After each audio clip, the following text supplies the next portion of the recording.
Hello, everybody. Thank you for joining us for today's episode. Today, we want to talk about PTSD, and specifically, do you have PTSD? What does PTSD look like?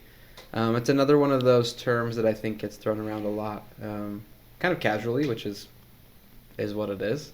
But I think in our daily conversation, lots of people use that term, right? I have PTSD about this thing. So if we're talking about the clinical definition of PTSD, what actually is it? So PTSD is post-traumatic stress disorder. And when I hear this thrown around, on social media or just even in daily conversation, a lot of people will say things like, yeah, I have PTSD when I think about doing that thing because it's like it was traumatic for me, right? And so it reminds me of that trauma that happened. But just going through something traumatic doesn't actually mean that you're going to get PTSD or that you did have PTSD. And just because you're reminded of something traumatic you've been through, that also doesn't mean that you have PTSD. Or reminded of something that was like mildly inconvenient that you don't want to do again. Right. That's not exactly what PTSD is. To qualify or to have a diagnosis of PTSD, there does have to be some kind of trauma that you've experienced. But the disorder itself has more to do with the reaction around the trauma than the trauma itself, for the most part. Yeah, I would agree. So what kind of symptoms do you think people experience? Because I think there's a couple of hallmark ones that set PTSD aside from anxiety. Probably is the front runner that I'm thinking of. But what kinds of things, what kinds of reactions do people have to that trauma? I think the most, one of the most common ones I see a lot is nightmares. I see that almost every time I work with someone who has PTSD. That's kind of a guaranteed.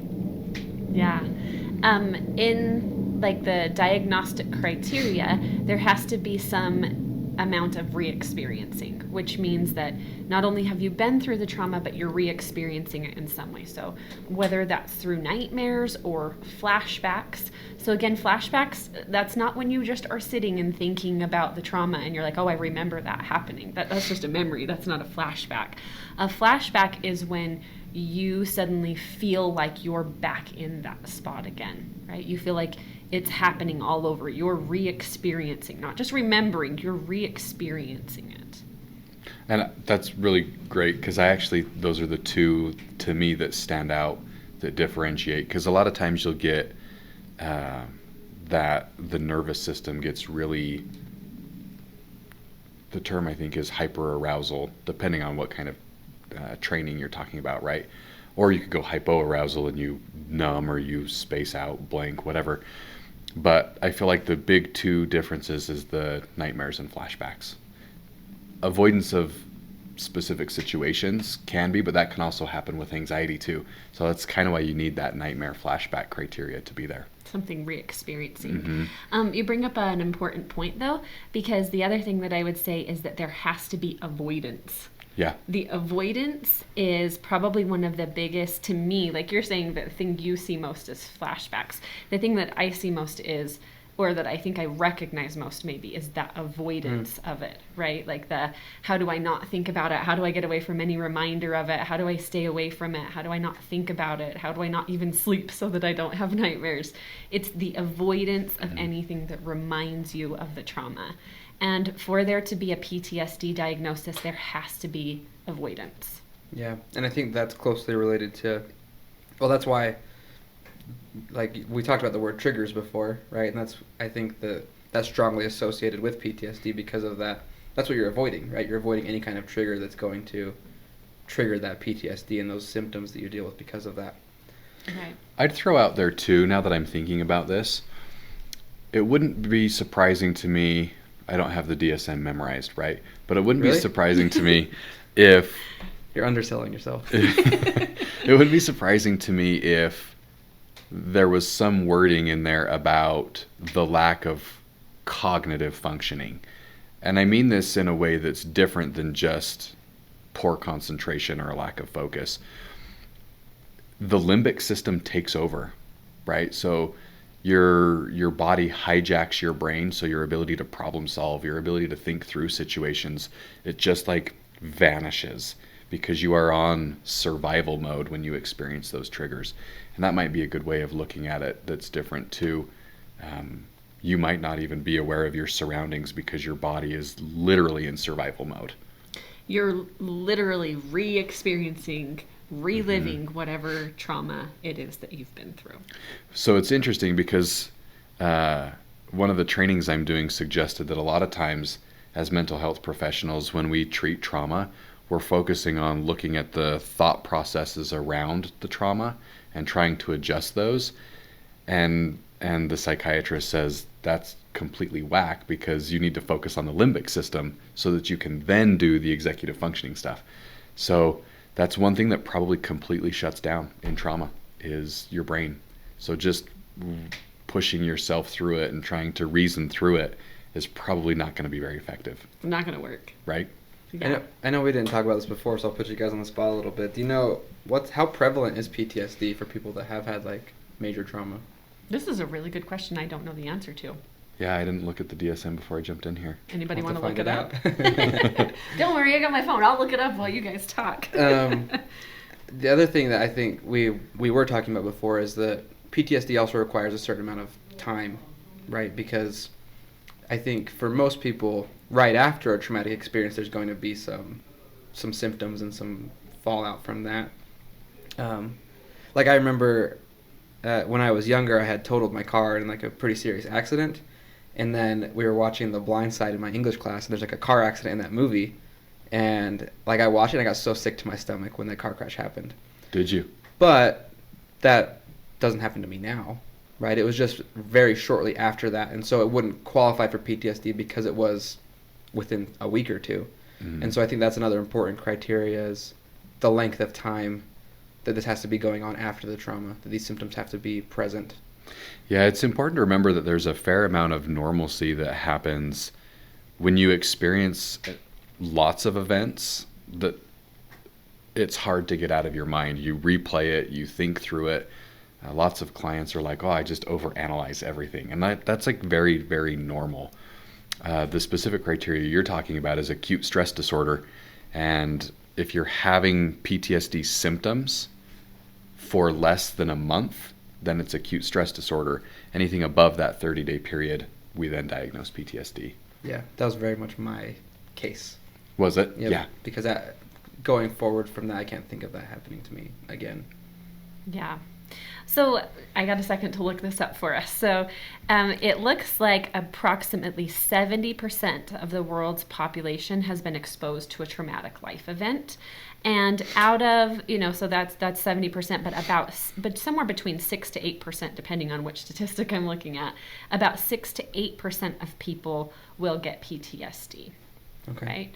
So I think this is something that is really interesting to know is that just because you've been through something traumatic doesn't mean you're going to get PTSD. Right. And just because you go through something traumatic and do get PTSD, that also doesn't mean that there's necessarily something so abnormal about you, right? There are just different circumstances that make some people develop PTSD while others do not. Yeah.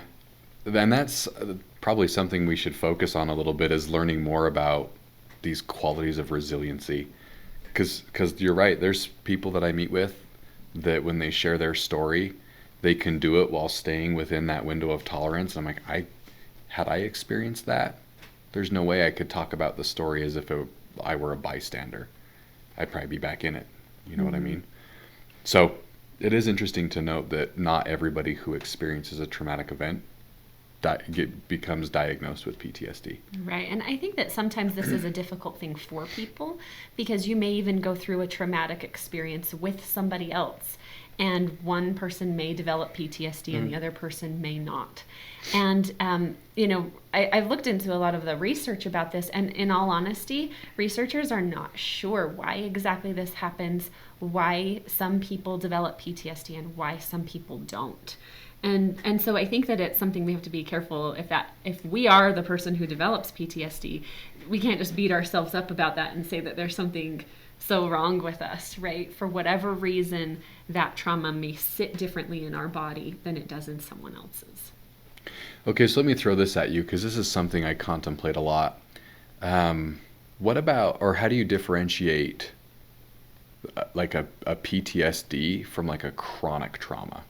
Now, there is no diagnosis for chronic trauma. It usually ends up being the same diagnosis code as PTSD, right? Right. From the billing or Yeah. the diagnostic perspective, but chronic trauma. I actually think this is a really important question to ask. And I think this is one that maybe people who don't work in this field might struggle to understand. I even think that for the first little while I worked as a therapist, I was like, I don't get it. I don't get what the difference is, right? Sure.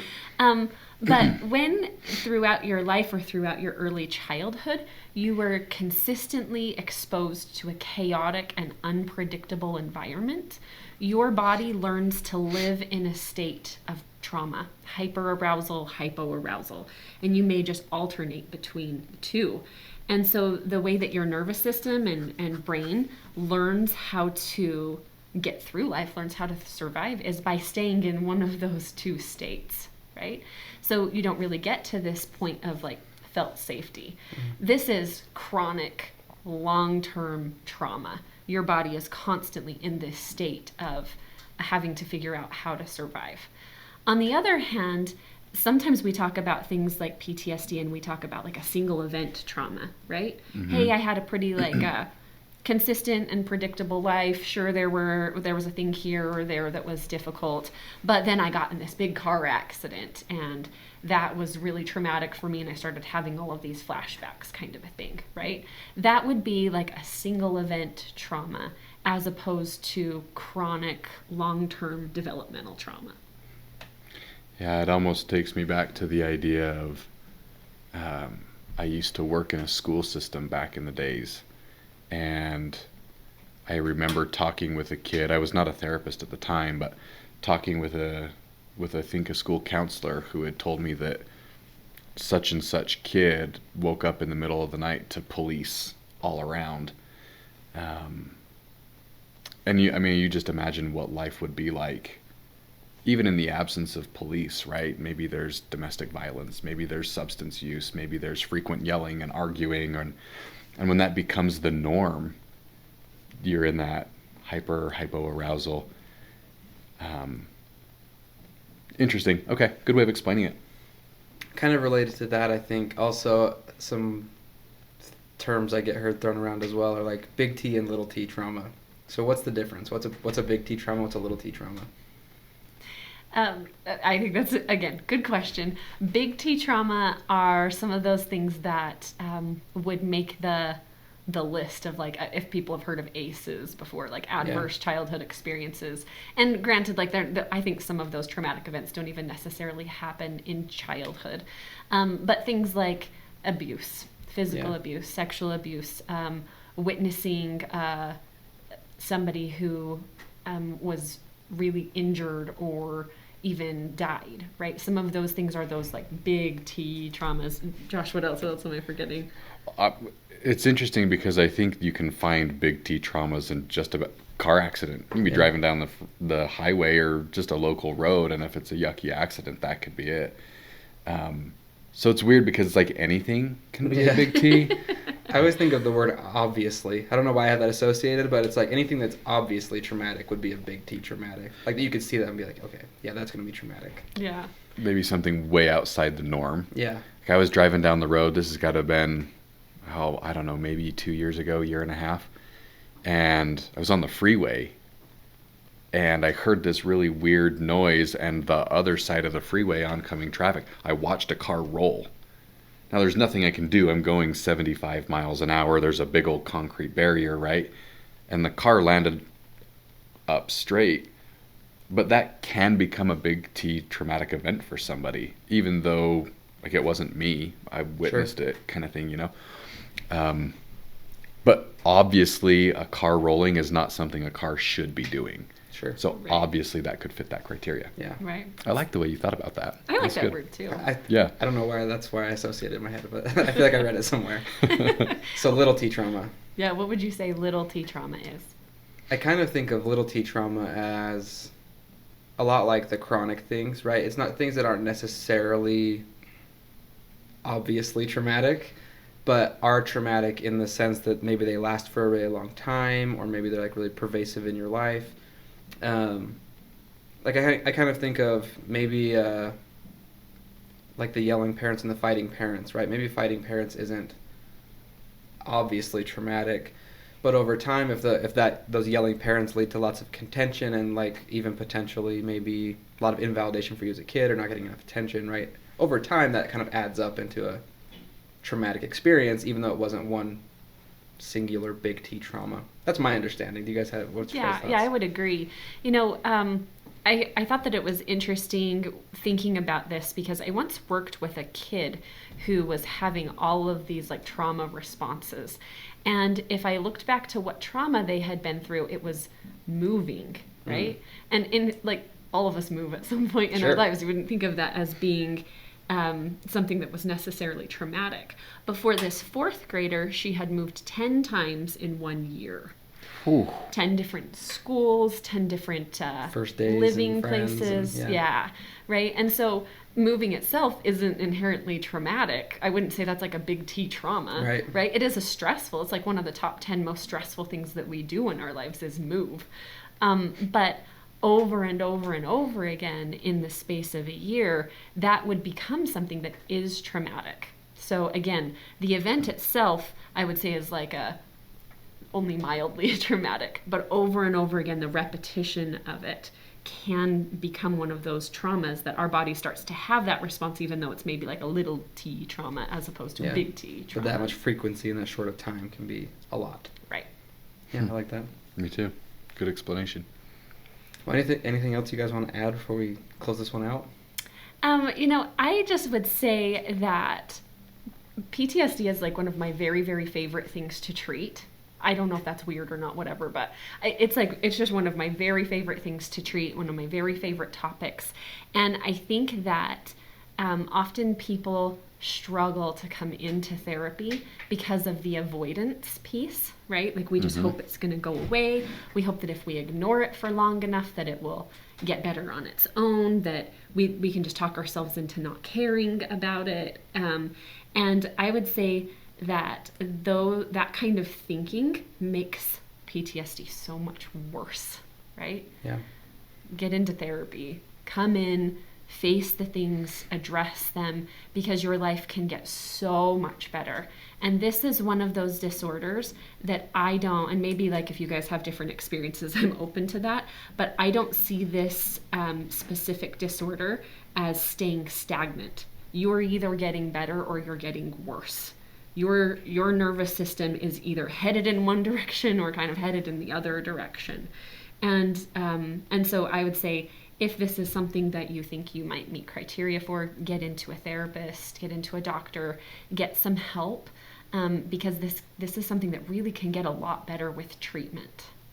Yeah, we have good, effective treatments for it. Yeah. For sure. Yeah, that's the only thing I would add is there's lots of very research-proven treatments for this. It's not one that's super mysterious still in a lot of ways. Right. Well, thank you everybody for joining. If you liked the video, please like and subscribe. If you feel like this is something you experience, connect with a loved one and connect with a licensed professional, and we'll see you on the next video. Thanks. Thank you.